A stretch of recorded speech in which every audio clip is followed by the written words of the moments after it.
गुणवतातम करे नेव गुणोत्करे करे। शीतलनाथ की भक्ति। न शीतलाश्चन्दन चन्द्ररश्मयो न गाङ्गमम्ब न च हारयष्टय यथा मुनिस्तेन गवाक्यरश्मय क्षमाम्बुगर्भा शिशिरा विपश्चितां सुखाभिलाषानलदाहमूर्छितं न्यनो निजं ज्ञानमयामृताम्बुभि व्यदीत्यपस्त्वं विशदाहमोहितं यथाभिषग्मन्त्रगुणैः स्वविग्रहं स्वजीविते कामसुखे च तृष्णया दिवाश्रमार्तानि शिशेरते प्रजा त्वमार्यनक्तं दिवमप्रमत्तवा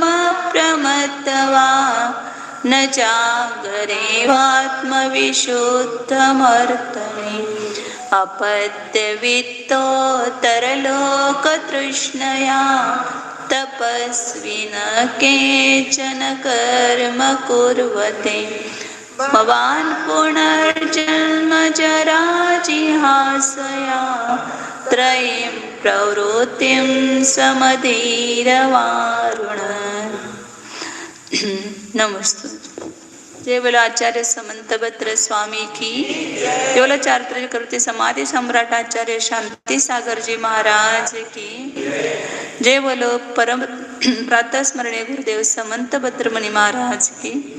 जय बोलो परम पूज्य आचार्य प्रवर 108 सुंदर सागर जी महाराज की। जय बोलो परम पूज्य मम दीक्षा गुरु वात्सल सिंधु आचार्य सुयस सागर जी महाराज की जय।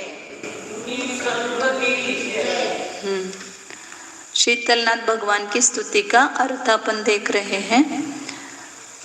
शीतलनाथ भगवान की स्तुति करते हुए आचार्य ने भगवान में और लौकिक जनों में क्या अंतर है वो बताए। पहले ये संपूर्ण लौकिक जन अपने जीवित रहने की इच्छा से और काम भोग के सुख की इच्छा से दिन में सोता है, दिन में काम करता है और रात में सोता है। और आप आत्मविशुद्धि के मार्ग में रात दिन जागरूक रहते हो, प्रमाद छोड़ करके जागरूक रहते हो। और अन्य तपस्वी लोग इस पुत्र की कामना से, धन की इच्छा से या उत्तर परलोक की इच्छा से, तृष्णा से तप आदि कर्म करते हैं। लेकिन आप जन्म जरा मृत्यु को नाश करने की इच्छा से तीनों प्रकार की प्रवृत्ति को रोकते हो, मन वचन काया की प्रवृत्ति को रोकते हो। ऐसा अंतर बताया। अब आगे ये उसे हरि आराधक की तुलना से भगवान का वर्णन करते हैं। त्वमुत्तम ज्योतिरजक्व निवृत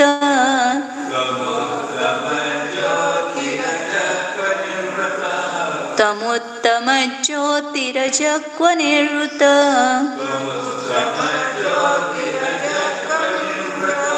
क्वते परे बुद्धिलवोद्धवोष्यता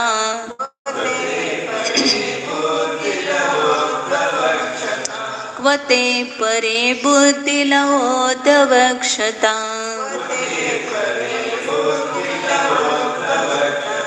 ततस्वनिश्रेयस भावना परैर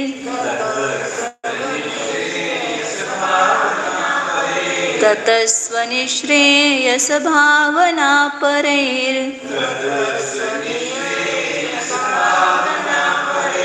बुध प्रवेकैर्जिन शीतलेट्यसे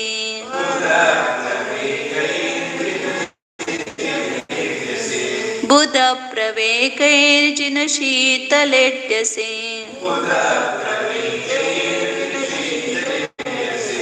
तमुत्तम ज्योतिरजक्व निवृत क्वते परे बुद्धिलोद्धवक्षता ततस्वनिश्रेयस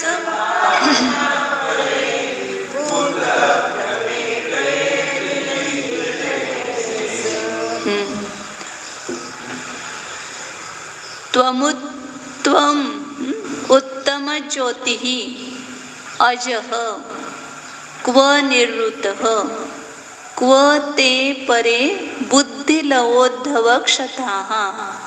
ततः स्वनिश्रेयस भावना परैः बुधप्रवेकैः जिन शीतल इड्यसे.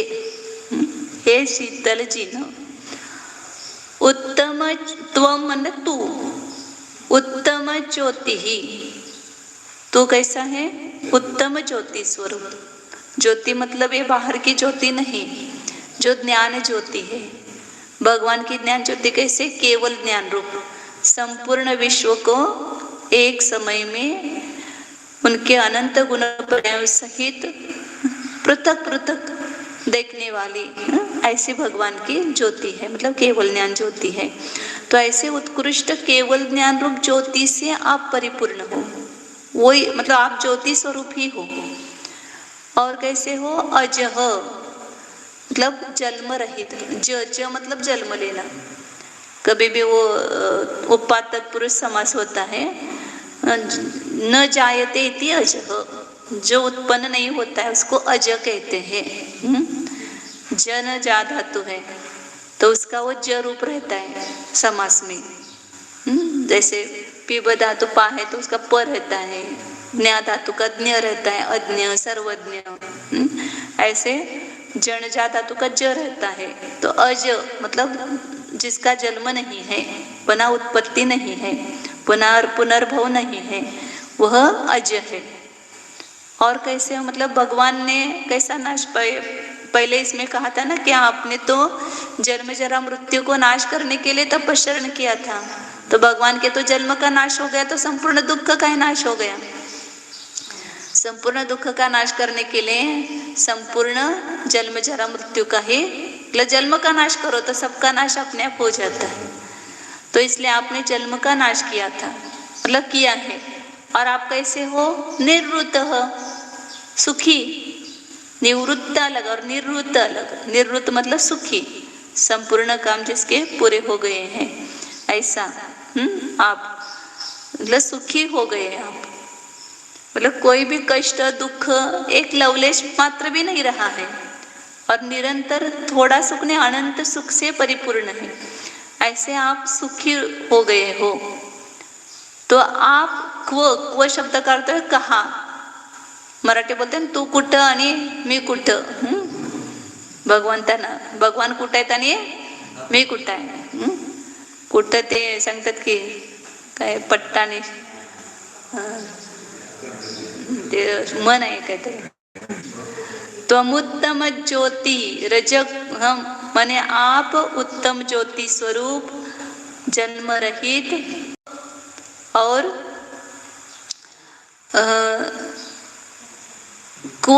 बुद्धि लव उद्धव शताः.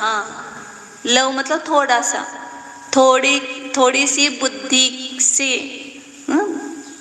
ज्ञान के एक लवलेश मात्र से थोड़ा सा ज्ञान है, लेकिन गर्व कितना है? मैं बहुत सर्वज्ञ हो गया, मैं ज्ञानी हो गया. तो इस थोड़े से ज्ञान के गर्व से खंडित हुए, क्षत मतलब नष्ट हुए.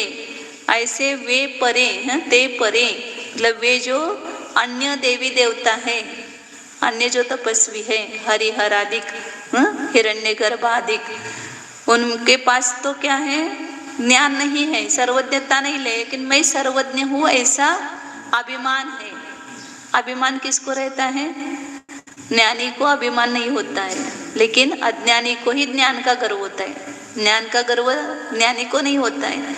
जिसके पास गुण है उसको गर्व नहीं होता है, और जिसमें गुण नहीं लेकिन मुझ में गुण है ऐसा मिथ्या मान्यता है, उसको ही क्या होता है? गर्व होता है. उसमें मन है ना मराठी में, अदबर घगरी छलकत जाए. जो आधी भरी हुई घगरी है ना उसका वो आवाज करती है. हीरा मुख से ना कहे लाख हमारो मोल. और वो जो कांसा या ये है वो क्या करता है? झन्नाट करता है. मतलब जो आधा होता है वो आवाज करता है, लेकिन पूरी भरी हुई कलसी जो है वो आवाज नहीं करती है. कभी भी गाड़ी में देखो कि कोई भरा हुआ सामान है तो उसका आवाज नहीं होता है, लेकिन थोड़ा सा भरा हुआ है तो उसका आवाज होता है। तो इसलिए आचार्य कह रहे हैं कि आप तो सर्वज्ञ हो, केवल ज्ञान ज्योति स्वरूप हो, जन्म रहित और सुखी हुए हो। और ये बाकी के सब हरिहरादिक जो है वो कैसे हैं, थोड़ी सी बुद्धि से उनको गर्व उत्पन्न हो गया और उससे वो नष्ट हो गए हैं, मतलब अल्पज्ञानी है। वो अल्पज्ञानी कहाँ, आपके और उनकी क्या तुलना कर सकते हैं। और आप तो अज हो और वे कैसे हैं, जन्म जरा से सहित है ना, उनके तो अभी भव कितने होंगे बाकी पता नहीं। तो इसलिए आप में और उनकी तुलना नहीं हो सकती है। आप तो सुखी हुए हो और अभी वो तो तृष्णा के कारण बहुत दुखी है। अभी बताया था ना पिछले इसमें, उनको भी पुत्र की इच्छा है, धन की इच्छा है, पद प्रतिष्ठा की इच्छा है, परलोक की इच्छा है कि अगला भोग मुझे इंद्रादिक पद मिले, इस प्रकार की इच्छा है। तो वे सुखी नहीं है, ये विकार है। तो आप तो सुख रूप हुए हो और वो तो अभी सांसारिक सुखों की वांछा से दुखी ही है, सदा उस सुख की इच्छा करते हैं। तो इसलिए आप में और उनकी तुलना नहीं कर सकते। मतलब आपके गुण अंत है, आप तो गुणी हो और वे तो अभी गुण रहित है। लेकिन हम कभी विचार नहीं करते कि जब पूजा करते समय कि किनकी पूजा करनी चाहिए, जिनकी हम पूजा कर रहे हैं वो पूजनीय है क्या। रोड़ों तक को पूछते हैं, कहते हैं रोड़मल जी पत्थर रखो।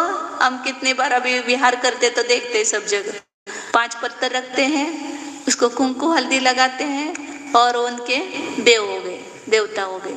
कितनी जगह तो ऐसे सब देवता स्थापित है। तो उसमें क्या गुण है, उस पत्थर को क्यों पूज रहे हैं आप। कुछ गुण हो तो पूजते हैं ना, उसका मनुष्य का आकार है ना, मतलब कुछ भी नहीं है, फिर भी उसको देव मान करके पूजते हैं।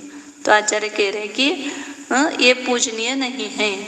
तो इसलिए ततः आप में गुण है, आप सब लोगों के हित करने वाले हो, इसलिए आपको ही क्या करते हैं, हे शीतल जिन स्वनिश्रेयस भावना परैहि बुध प्रवेकैहि ईड्यसे। इसलिए हे जिन, शीतल जिन, स्वनिश्रेयस भावना परैहि, कैसा विशेषण दे देखो। कौन भगवान की स्तुति पूजा करते हैं कि जो अपने कल्याण की इच्छा में तत्पर है, स्व कल्याण की भावना में तत्पर रहते हैं। मतलब ऐसे जो गंधर्वादिक देव है, जो सम्यक दृष्टि है, संयमी मुनि है, वे सब कैसे रहते हैं कि उनको ऐसा लगता है कि अपना कल्याण कब हो, दूसरी कोई भी लौकिक वांछा नहीं है, केवल अपने कल्याण की ही भावना है और कल्याण की भावना से ही इस हित के मार्ग में प्रवृत्त होते हैं।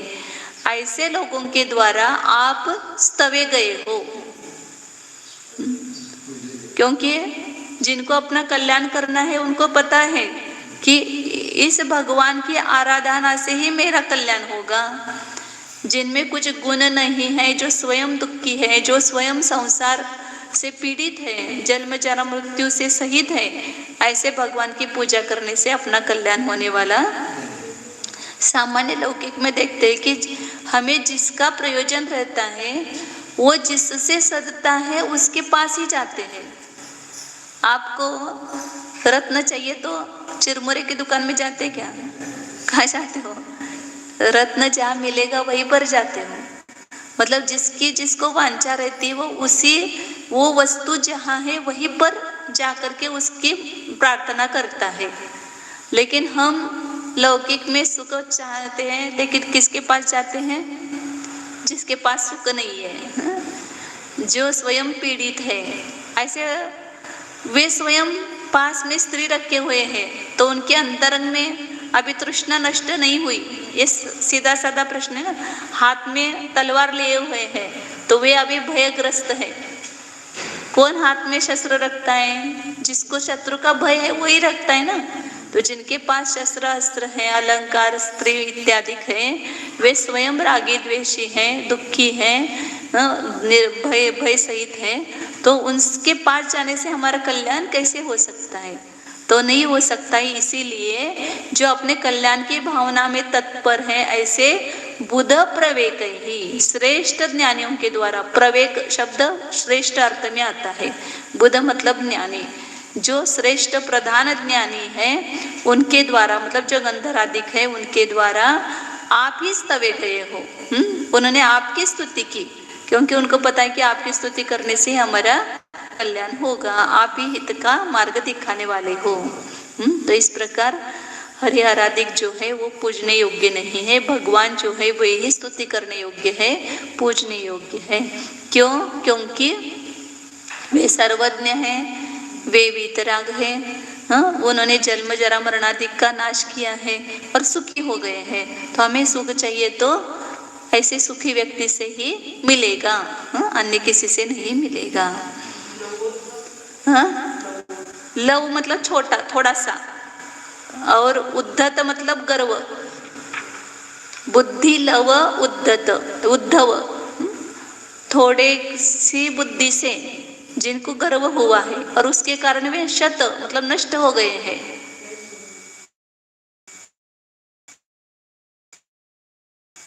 नष्ट अपने आत्म स्वरूप से वंचित है, उसको ही नष्ट कहते हैं। और कुछ हो गया? शीतल एड्य से वो संधि करना, शीतल और इद्य से, शीतल स्तवे गए हैं। ये जिन शीतल जिन संबोधन है वह।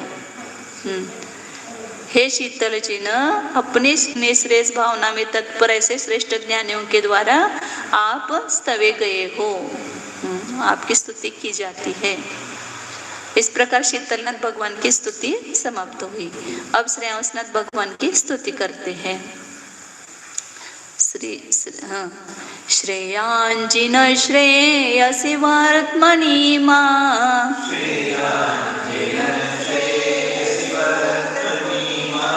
श्रेयांजिन श्रेयसि वर्त्मनि मां,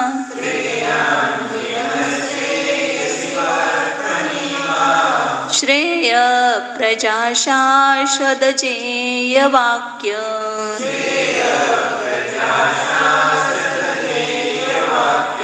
श्रेय प्रजा शाश्वत जेय वाक्य,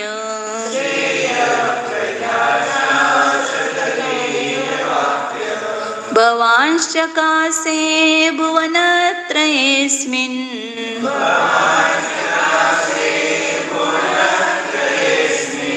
भवांश्चकासे भुवनत्रयेऽस्मिन्,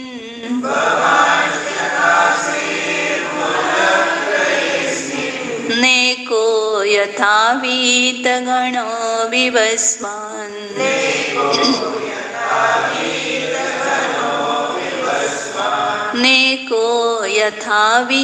घनो विवस्वान्,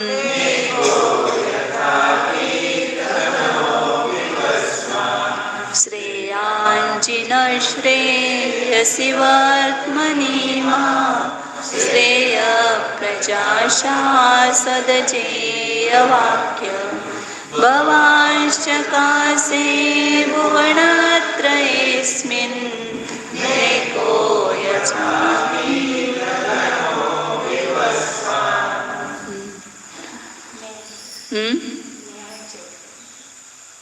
श्रेयांसनाथ जिनेन्द्र भगवान की स्तुति में एक अनेकांत का वर्णन किया है। पहले इसमें बताते हैं कि उनके नाम जो है श्रेयस, उसके अनुसार वो अर्थ करते हैं। श्रेयोजिन, श्रेयांसनाथ जिन या श्रेयोजिन ऐसा कहा है। तो श्रेय का अर्थ होता है श्रेयांजिन, पहले संधि विच्छेद करते हैं। श्रेयसी, वर्तमनि और इमाहा ऐसे संधि विच्छेद करेंगे उसकी। वर्तमनि सप्तमी विभक्ति है, फिर इमाहा, श्रेय प्रजा शासद अलग करेंगे। अजेय वाक्य, भवान न का वो अनुस्वार विसर्ग हुआ है, भवान। चकासे, न का विसर्ग और अनुस्वार होता है और विसर्ग का श होता है। भवान चकासे, भुवनत्रये अस्मिन, एक नेक नहीं निकालना, एक डबल न हो जाता है वो संधि में। अस्मिन् एकः यथा वीतघनः विवस्वान्। पहले इसमें श्रेयान जिन करता है, श्रेयान जिन, श्रेयांश जिन, उनका विशेषण क्या है? अजेय वाक्य, लास्ट में ना, उस लाइन के लास्ट में अजेय वाक्य, जिनका वाक्य कैसा है? अजेय है, मतलब कोई जीत नहीं सकता है, मतलब उसकी उनके वचनों में कोई बाधा नहीं दिखा सकता, कोई भी दोष नहीं है उनके वचनों में। ऐसे अबाधित और निर्दोष वचन जिनके हैं, ऐसे आप अजेय वाक्य हो। आप कैसे, आपने क्या किया? इमाहा प्रजाहा, इस प्रजा को, मतलब इस संसारी लोगों को क्या किया आपने? श्रेयसी वर्तमनि श्रेय शासत। श्रेयस मतलब कल्याणमय, हितरू, कल्याणकारी। ऐसे वर्तमान मतलब मार्ग होता है, वर्तमनि मतलब मार्ग में, कल्याणकारी कौन सा मार्ग है? मोक्ष मार्ग। संसार का मार्ग हम बोलते हैं हमारे बच्चों का हमें कल्याण करना है, मतलब क्या करना है? उनको पढ़ाना लिखाना, उनकी शादी करना, उनको सब कमा करके देना, उनको कल्याण है, उनके बैंक बैलेंस बढ़ाना। वो वास्तव में कल्याण नहीं है। कल्याण क्या है? उन बच्चों को वास्तविक वस्तु का स्वरूप बता करके उनको हित की शिक्षा देना, मोक्ष मार्ग का उपदेश देना, उनको ये बताना कि संसार में कोई सुख नहीं है, तुम संसार में मत पड़ो, ये हित का उपदेश है। हम कौन सा उपदेश देते हैं? मंदाल सरानी ने कौन सा उपदेश दिया था? या कुंद कुंद की माँ ने कौन सा उपदेश दिया था?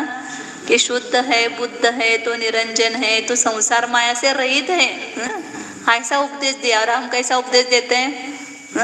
तो लट्टू बुट्टू क्या क्या क्या बोलते हैं उसको। तो ये हित का उपदेश नहीं है। उनको जैसे समझ में आ जाए उनको ये हित की शिक्षा दो। तो जीव है, तो जानने वाला है, तो शरीर से भिन्न है, इस संसार में कोई सुख नहीं है, ऐसी शिक्षा दो।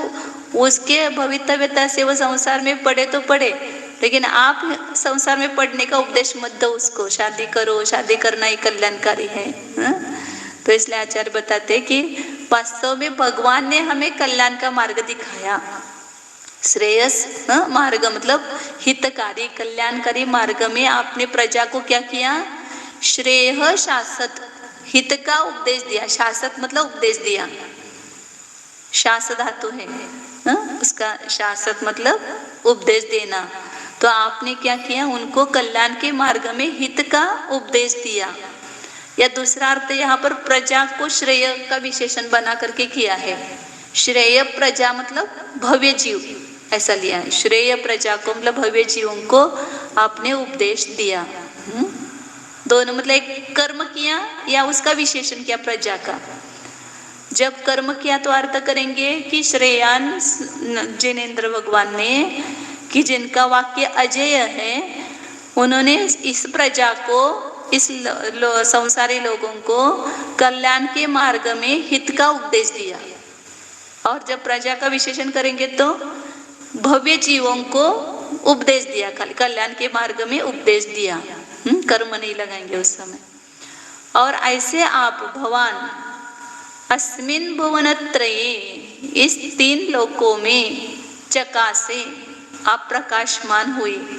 कैसे प्रकाशमान हुए? उसके लिए दृष्टांत दिया कि यथा वीतगणः विवस्वान् एकः चकास्ते, जिस प्रकार जिसके ऊपर मेघ पटल नहीं है, कोई आवरण नहीं है। मेघ का आवरण हो तो सूर्य का प्रकाश नहीं होता है, तो जिसके ऊपर मेघ का आवरण नहीं है, ऐसा सूर्य एक ही संपूर्ण आकाश में कौन कितने प्रकाशित होते हैं? उसके सामने तारे चंद्र प्रकाशमान होते हैं क्या? नहीं। एक प्रकाश का उदय, सूर्य का उदय होता है तो वही प्रकाशमान होता है, अन्य कोई भी प्रकाशमान नहीं होता है। तो जैसे आकाश में एक सूर्य ही आवरण से रहित, मेघ के आच्छादन से रहित, ऐसा सूर्य विवस्वान मतलब सूर्य।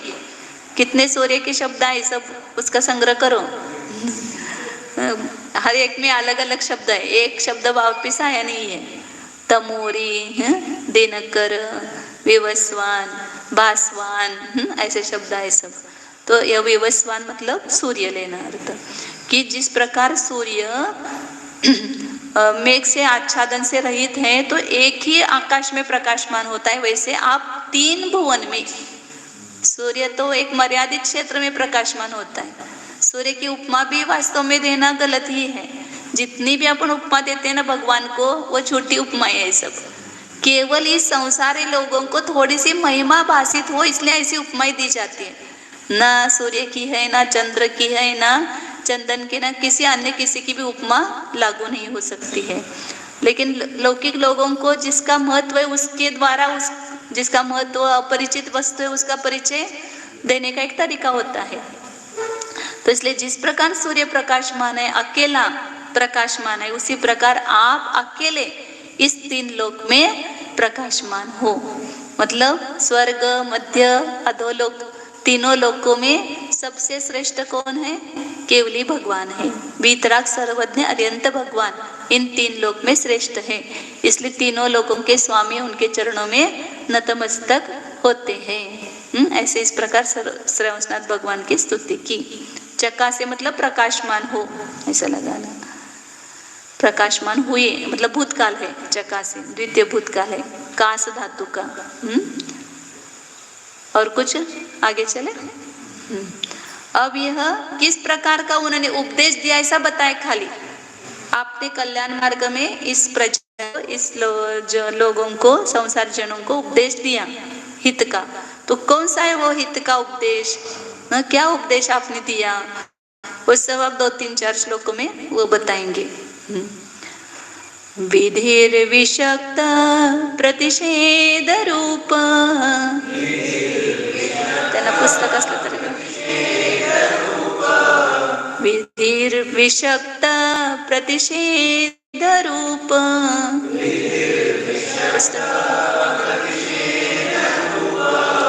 प्रमाण मत्राण्यतरत् प्रधानम्, प्रमाण मत्राण्यतरत् प्रधानम्,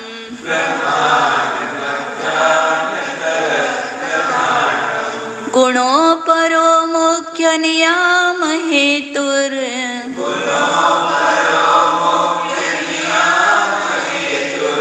नयस्य दृष्टान्त समर्थनस्ते, नयस्य दृष्टान्त समर्थनस्ते,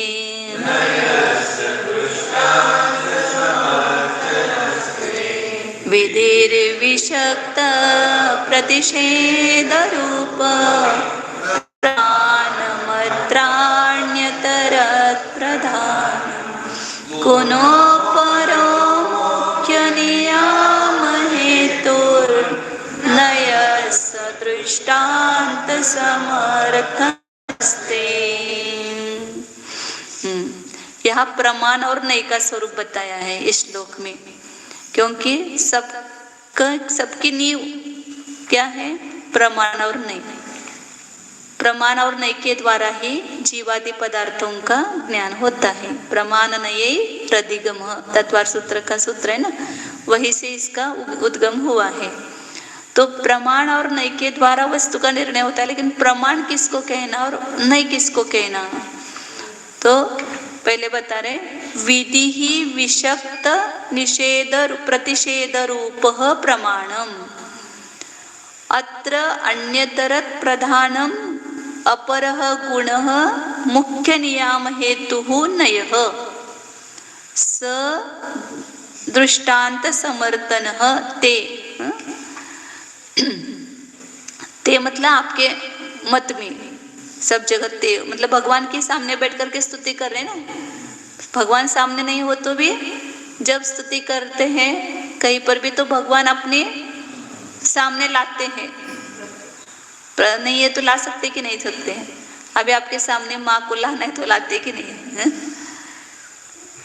अपने नहीं तो हाँ, कौन नाम क्या? अनुभव को लाना है तो ला सकते नहीं, अभी तुरंत आता है। तो ऐसे भगवान को लाओ ना, हम यहाँ बैठ करके पोते की याद करते हैं, लेकिन मंदिर में बैठ करके पोते की याद करेंगे, लेकिन घर में बैठ करके भगवान की याद करते क्या कभी? आती नहीं है। आती है। जिसको आती है वो समझो कि उसका कोई भवितव्य अच्छा है। जिसको बार बार भगवान अपने हृदय में भी विराजमान है और भगवान बार बार भगवान की याद आती है, कुछ भी हर क्षण, मतलब जो समय हम अच्छी कमाई कर सकते हैं, जिस समय उससे हम हमेशा वंचित रहते हैं, क्योंकि अपना उपयोग गाफिल रहता है। उपयोग को बार बार सतेज करो, उपयोग को बार बार समझाओ तो वो मानेगा। बार बार उसको शिक्षा देनी पड़ती है अपने उपयोग को, अपने ज्ञान को, कि तू ऐसा विचार कर, तो इसका चिंतन कर, भगवान को तू जान। इसलिए बार बार आचार्य में तो तू जान ऐसा अर्थ कहते हैं, तो आत्मा को जान। तो एक शिक्षा किसको देनी है? दूसरों को नहीं, हमें आपको नहीं शिक्षा देनी है, अपने ज्ञान को तैयार करना है, अपने उपयोग को तैयार करना है, कि बार बार ये भगवान की याद आनी चाहिए अपने को। तो कह रहे कि हे भगवान, आपके मत में क्या है? वस्तु का स्वरूप क्या, अपने प्रमाण का स्वरूप क्या बताए, प्रमाण का विषय क्या बताया है? विधि विषक्त प्रतिषेध रूप। विधि आपके प्रमाण का विषय है, लेकिन कैसी विधि? मतलब अस्तित्व, स्वरूप अस्तित्व। प्रत्येक वस्तु का अपनी अपनी स्वचतुष्टय की अपेक्षा से अस्तित्व है। हम अपना अस्तित्व किस रूप में देखते हैं? दिल में आप किस रूप में देखते हो? मेरा अस्तित्व अभी शास्त्र सभा में मत बोलो, आपके दुकान में कैसा देखते हो? मैं एक कपड़े का विक्रेता हूँ, मैं अमुक का पिता हूँ, अमुक का पति हूँ, बस ये मतलब पूरा जो अपना बाह्य, ये जो द्रव्य पर्याय का स्वरूप है, वो ये अपने दिमाग है, और हमें अपना जैसा है वैसा देखना है। ये तो केवल एक कुछ काल के लिए मिला हुआ वेश है बाहर का, ये वास्तविक अपना रूप नहीं है। तो वास्तविक स्वरूप क्या है? स्व चतुष्टय की अपेक्षा से जो हमारा अस्तित्व है, स्व द्रव्य, स्व क्षेत्र, स्व काल, ऐसे बोलते बोलते याद आना चाहिए। जिन्होंने पहले सुना हुआ है उनको ये शब्द ही वाच्य की तरफ जाने चाहिए। वो शब्द बोलते, वो वाच्य, स्वद्रव्य बोलते क्या याद आया? स्वद्रव्य बोलते अपना द्रव्य देखो ना। आपने यदि द्रव्य को जाना है तो सद्रव्य हमारे ख्याल में आना चाहिए। स्व क्षेत्र, मेरे असंख्यात प्रदेश, या मूर्तिक, ये शरीर के प्रदेश नहीं। इन प्रदेशों में ये रूखापन आया, स्निग्धता आई, तो बार बार क्या लगता है कि मुझे स्निग्धपन आया या मुझे रूखापन आया है। ठंडी बहुत चढ़ रही तो मेरा क्या हो गया? सब पूरा शरीर। अपने प्रदेशों में रूखापन आया है कि शरीर के प्रदेशों में रूखापन आया है? अपने प्रदेशों को बुखार आया कि शरीर के प्रदेशों को बुखार आया? शरीर टेढ़ा हुआ कि आत्मा के प्रदेश टेढ़े हुए? कौन हुए? मतलब ये उसमें अपना अस्तित्व नहीं देखना, अपने में अपना अस्तित्व देखना, ये बहुत बड़ी साधना है। हमेशा ये साधना हमें करते रहनी चाहिए, तो हम अपने पास रहेंगे। तो स्व द्रव्य, स्व क्षेत्र रूप से अपने को देखो। स्व काल में से मैं किस में हूँ? अभी जो मेरा परिणाम चल रहा है उसमें मैं बैठा हूँ, मैं बाहर नहीं बैठा हूँ। स्व परिणाम में मैं स्थित हूँ। मैं कहाँ पर हूँ? स्व भाव में हूँ, न्यायिक स्वभाव में ही रहता हूँ, उससे बाहर मैं नहीं हूँ। तो इस स्व द्रव्य क्षेत्र काल भाव ये अपनी मर्यादा है। इस सीमा का उल्लंघन जब करते हैं तो फिर रावण रूपी, कर्म रूपी रावण आकर के पकड़ लेता है। सीता ने जब सीमा का उल्लंघन किया तो रावण ने उसको हरण किया। तो हमारा हरण कौन कर रहा है? ये कर्म रूपी रावण बैठा है पास में ही, और वो देख रहा है कब सीमा से बाहर आता है, मैं कब इसको पकड़ूं। वो राह लिए हुए बैठा है। सब पूरे कारमान वर्गणा यहाँ भरी हुई है, और हम हर क्षण हमारे चल ही रहा है सीमा का उल्लंघन। और जब आप अपनी सीमा में रहोगे ना, वो डर जाता है, फिर वो आपके पास नहीं आता है कर्म। तो इसलिए करते कि ये स्व चतुष्टय से जो विधि है, वस्तु का अस्तित्व है, वो कैसा है? लेकिन अस्तित्व विषक्त प्रतिषेध रूप, उसके साथ प्रतिषेध चिपका हुआ है, लगा हुआ है। उस विषक्त मतलब कि जो अपने से उससे अलग नहीं होता है, लगा हुआ। सक्त धातु होता है ना, सक्त मतलब क्या है, आसक्त जैसे बोलते, ऐसे विषक्त विशेष रूप से लगा हुआ। आचार्य ने उसका अर्थ क्या किया विषक्त का? तादात्म्य संबंध नहीं, उसका वो प्रति शब्द रखते ना, वैसा देख रहे थे। तो वो विधि कैसी है? तादात्म्य न संबद्धम, तादात्म्य रूप से जिसका संबंध है, विषक्त मतलब कथनचित, वो भी लगाना, कथनचित तादात्म्य रूप से जिसका संबंध है, ऐसा जो प्रतिषेध रूप है उससे सहित वो विधि है। मतलब विधि का प्रतिषेध के साथ तादात्म्य संबंध है। विधि मतलब अस्तित्व, केवल अस्तित्व ही नहीं है, उसके साथ नास्तित्व भी है। क्योंकि अस्तित्व ही पहले आया था कि केवल अस्तित्व ही मानेंगे तो नास्तित्व का निषेध करेंगे, नास्तित्व ही नहीं तो अस्तित्व भी नहीं टिकेगा, उसका भी नाश होगा। और दोनों का नाश हुआ तो वस्तु का ही नाश होगा। क्योंकि हम अपने रूप से अपने को देख रहे हैं, उसी समय पर रूप से नहीं है। यदि वो नास्ति नहीं मानेंगे तो पर रूप से भी हम हो जाएंगे, शरीर रूप से परिणमन हो जाएगा आत्मा का, टेबल रूप से भी हो जाएंगे, पुस्तक रूप से भी हो जाएंगे, सब रूप से वस्तु हो जाएगी।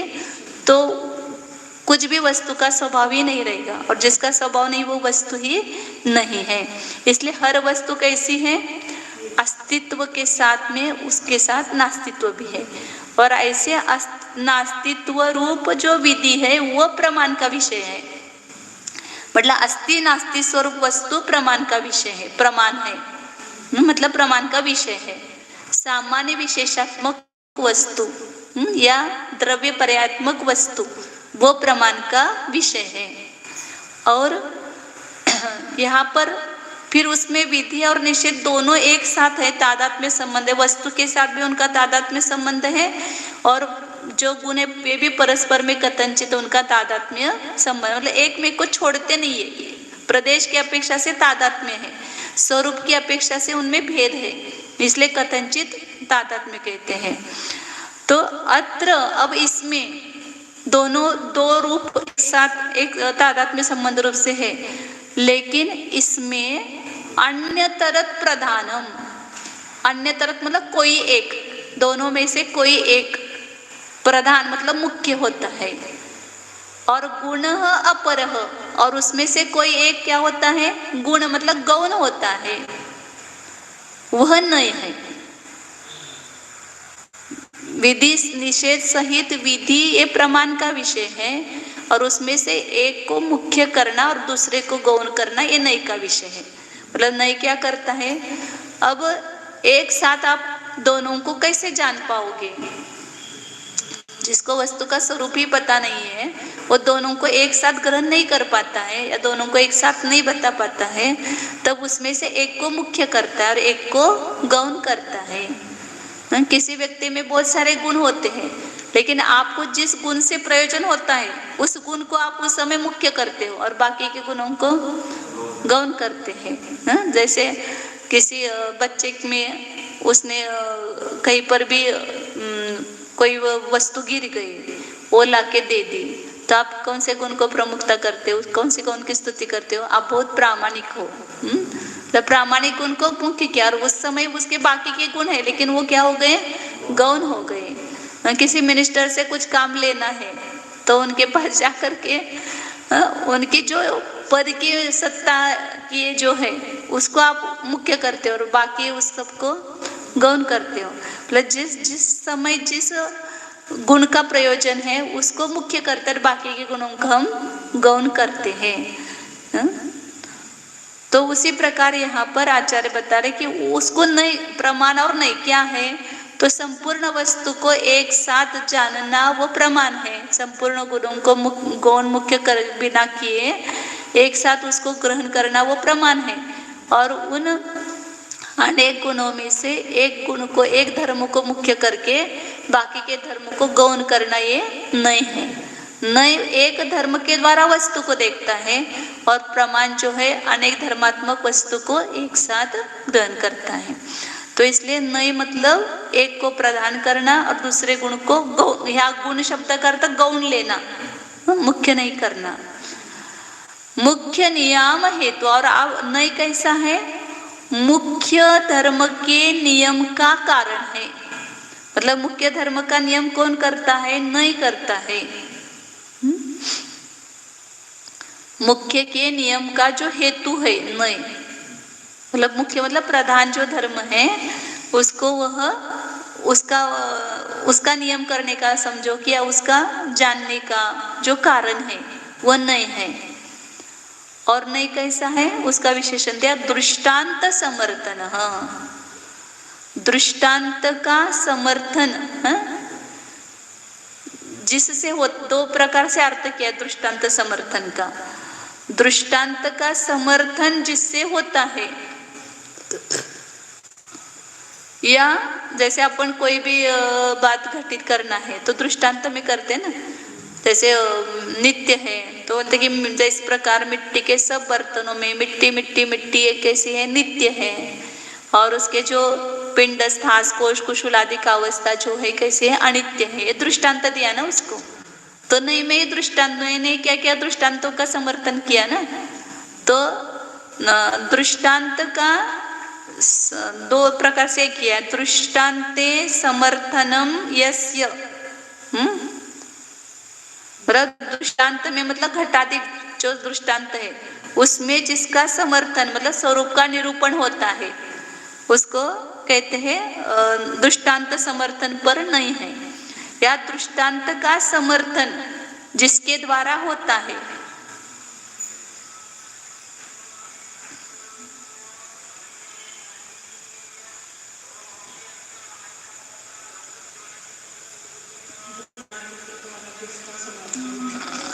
हाँ,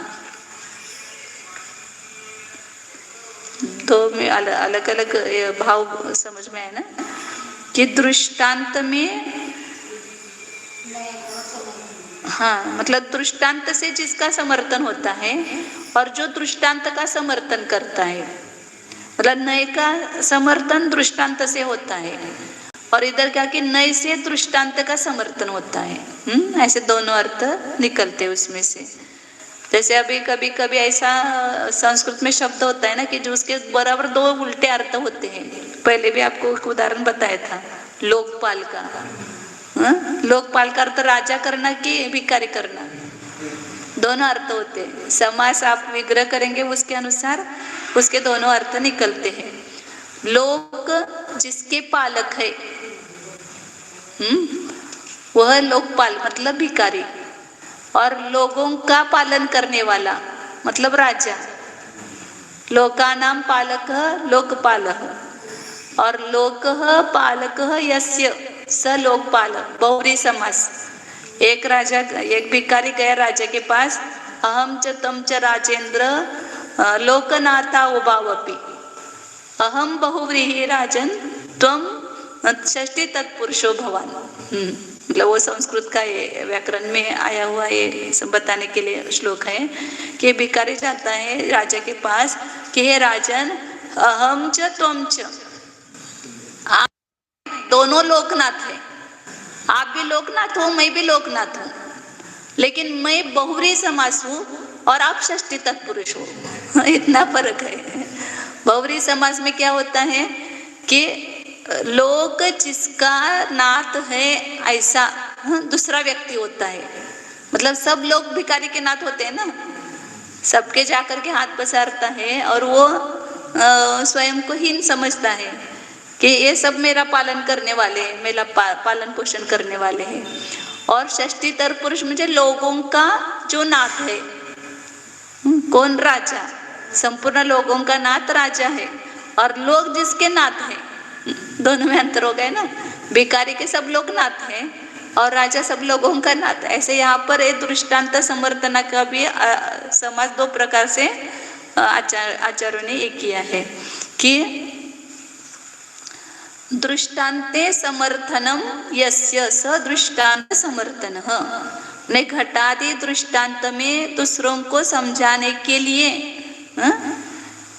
जिसका अस्तित्व या नास्तित्व हो उसका निरूपण करना, दृष्टांत समर्थन।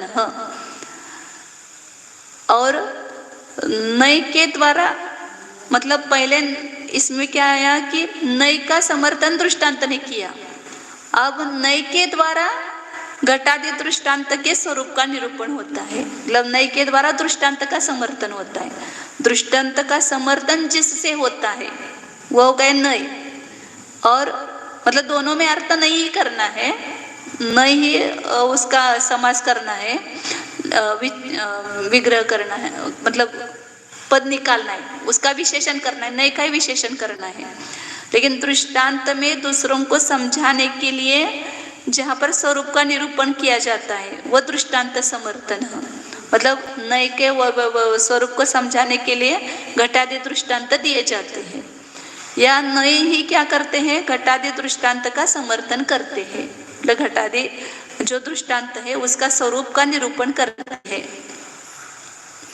मतलब नए में दृष्टांत का समर्थन होता है, प्रमाण में दृष्टांत वगैरह का समर्थन नहीं है, क्योंकि नए के द्वारा जब एक एक धर्म को समझाते हैं तो उसको उदाहरण दे करके बताते हैं। तो इसलिए नए कैसा है, दृष्टांत का समर्थन करने में समर्थन करने वाला है। जिससे दृष्टांतों का समर्थन किया जाता है या जिसका दृष्टांत के द्वारा समर्थन किया जाता है, ऐसा तो समास किए। तो ये नई का स्वरूप बताया। 9 बज करके आगे गए हैं, देर से चालू गया था ना आज, इसलिए। ओम जानिए, अपने को जानिए। जानना तो चालू ही है, उस जानन में जाननहार को जानिए। जिस ज्ञान का प्रयोग दूसरों के लिए कर रहे हैं, अब जो वह ज्ञान जिसका है उसके लिए उसका प्रयोग कीजिए। ज्ञान के द्वारा ज्ञानमय वस्तु को जानो। ज्ञान जहाँ से आ रहा है उस स्रोत को देखो। ये ज्ञान कहाँ से आ रहा है? पुस्तक से नहीं, बाहर के शब्द से, गुरु से नहीं। यहाँ अंदर भीतर संपूर्ण प्रदेश, इस शरीर के भीतर असंख्यात अमूर्तिक प्रदेश है, इसमें ज्ञान है। यह ज्ञानमय वस्तु है, उसी में से ज्ञान प्रकट हो रहा है। तो उस ज्ञान के स्रोत को पकड़ो और उस रूप से अपना अनुभव करो कि संपूर्ण वस्तु मैं ज्ञानमय हूँ, इसी शरीर में हूँ, लेकिन मेरा स्वरूप ज्ञान है, ज्ञान दर्शन है। मैं चैतन्य स्वरूप हूँ, मैं उपयोग स्वरूप हूँ, मैं स्पर्श रस गंध वर्ण स्वरूप देह की मूर्ति नहीं हूँ, शरीर नहीं हूँ। इस शरीर से भिन्न निज देव को, निज चैतन्य प्रभु को भिन्न जानो। जैसे तलवार में म्यान तलवार में है, म्यान में तलवार है, ऐसे शरीर में आत्मा है। उस म्यान को अलग जानते हैं और तलवार को अलग देखते हैं। ऐसे शरीर को अलग देखो और अपने आत्मा को अलग देखो, और आत्मा में ही यह मैं हूँ, ऐसे एकत्व का अनुभव करो। शुद्ध चैतन्य सत्ता स्वरूपोऽहम्, स्वचतुष्टय स्वरूपोऽहम्, अखंड ज्ञान साम्राज्य स्वरूपोऽहम्, ज्ञान सौध स्वरूपोऽहम्,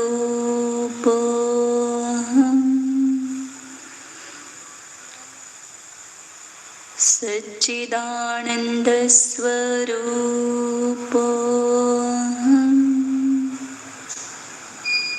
अखंड ज्ञान ज्योति स्वरूपोऽहम्,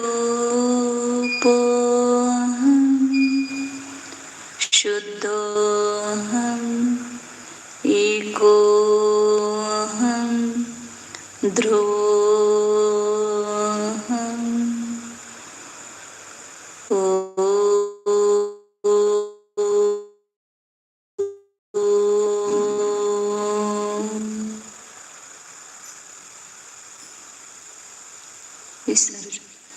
नमो अरिहन्तानं